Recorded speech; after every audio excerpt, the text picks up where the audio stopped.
How do you get a man that is a late bloomer to realize that he's attractive? Don't. You don't. You let that nigga think he ugly for the rest of his life. Because as soon as he realized that he fine, bitch, he's going to leave you. A nigga who ain't never been fine before, all of a sudden getting fine and then finding out that nigga is going to leave you. He ain't never had nothing. You finna tell this nigga he got options? He's going to leave you in the dust, friend. Don't do it. Tell him he's ugly. Tell him he's ugly. Tell him his hairline is crooked. Push it back a little bit if you can secretly do it. Don't let him know. Because once that nigga find out he fine, it's a wrap. You're done. You're done. You're a Hit hater. the showers. Huh? You're a hater. Yeah, the biggest. The biggest. The largest. The biggest. Yeah, the largest. you can't let no nigga. The only thing worse than a fine nigga is a nigga that know he fine. And the only thing worse than that is a nigga that just became that. A nigga been fine all his life, he know what to do. A nigga that ain't never been fine before.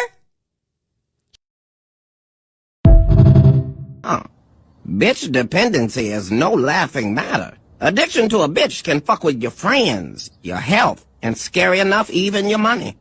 It's a disease, Tom.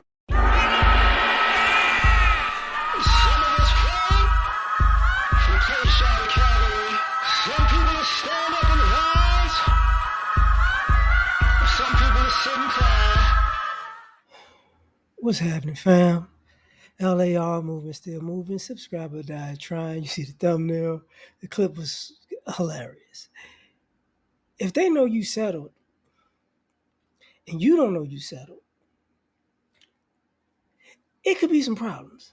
Okay, so sometimes, you have people who believe like, hey man,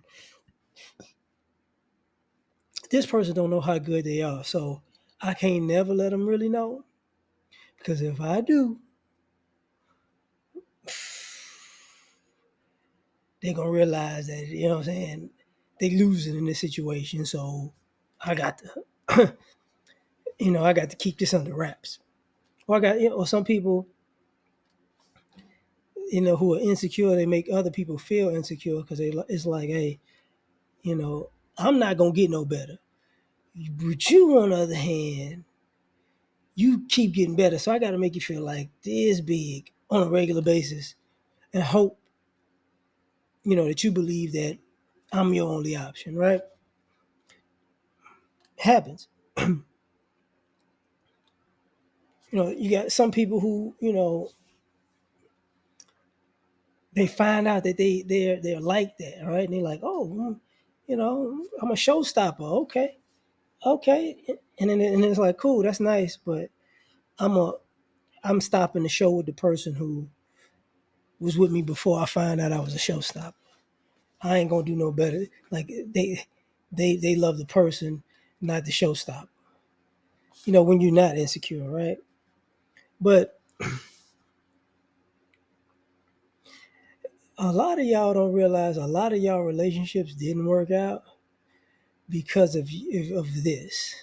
Like this idea that, I'm always better than you and you need to always get on my level. And what winds up happening is when you take that approach, the people you meet are normally better than you. And you just keep upping the ante about how, they need to do this and this and this and this to be on your level. And it's not true. But at some point they come to the realization that, yeah. You ain't really a 10 like that I am. And what she's talking about like is late bloomers. Like people who weren't really sweating, they weren't really materialistic. They weren't really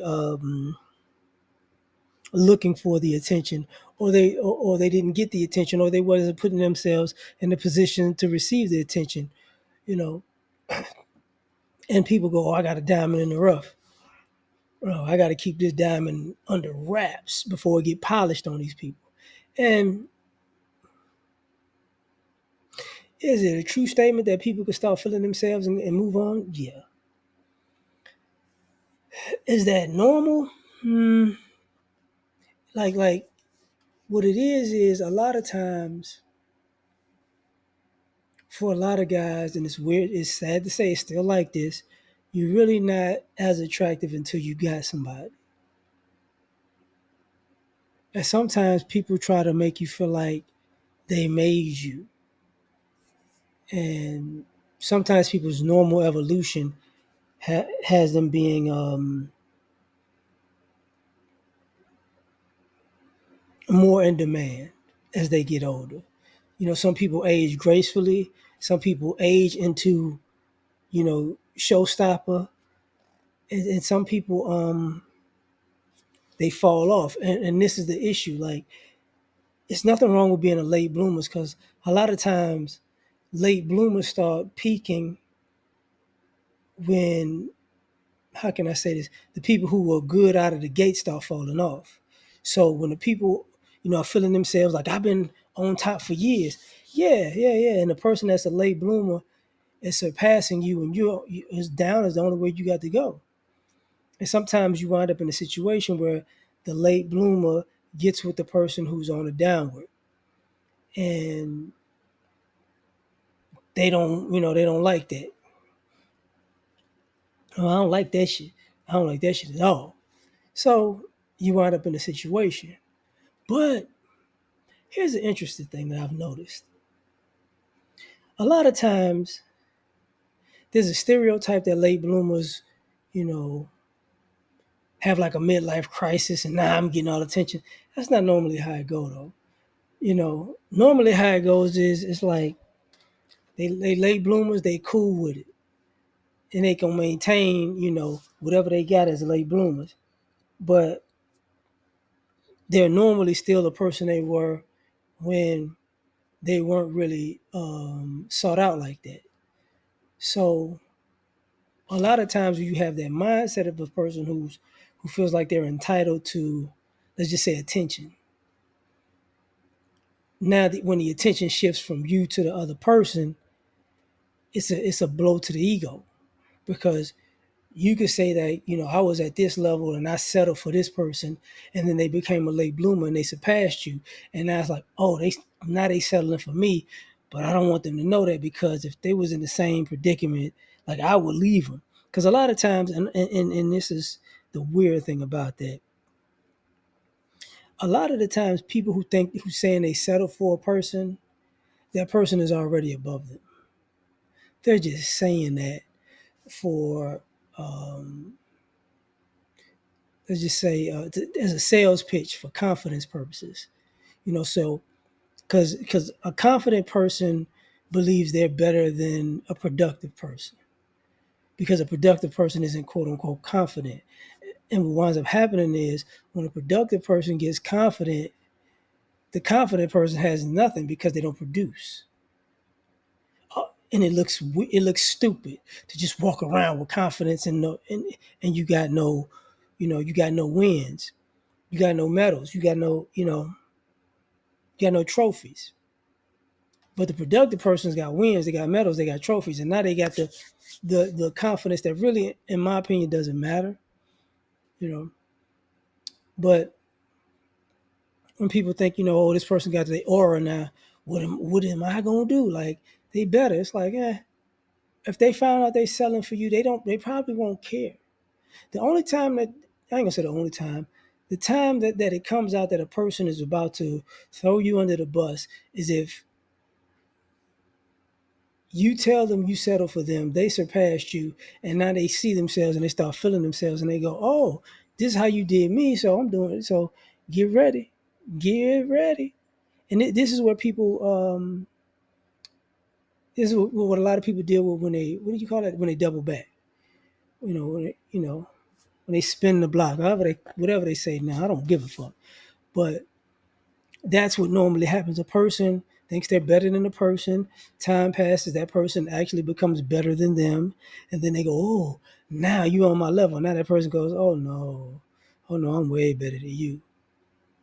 So now little bit, just you over there, and that could be sometimes a person's worst nightmare, because um, uh, not gonna, normally people assume that a late bloomer will never be on the same level as a person who got out the gates early. And that's really not true. But the problem with with this situation is a, a lot of late bloomers don't really care about the bullshit, was whether it be materialism and attention the same way. You know what I'm saying? So they could it could stay or it could leave. It doesn't matter because they've got to where they wanted to get to without being quote unquote cool. So when she says, don't ever tell them, a lot of times, I've seen that in relationships where, people look at, why are you with this motherfucker? Why are you with them? And a lot of times, what it is, you know, how can I say this? When you're young, they gonna say, why are you with this person? Because they gonna feel like you could do better than them. As you're older, they gonna ask the other person, why are you with them? Because they feel like they can do better. And if you're the person that winds up being the number two, then for some of y'all it's hard to deal with because you've always considered yourself the prize, and now the person that you with, the world tells them no, you're the prize, and now you feel like you're at their mercy. So I never let them know that they the prize, because if I do, Lord, I don't know what's gonna happen. It's gonna happen either way. They're gonna find out. But this is how these things work out. So just tell me, what you think. Like, share, subscribe. Catch you on the next one. Peace.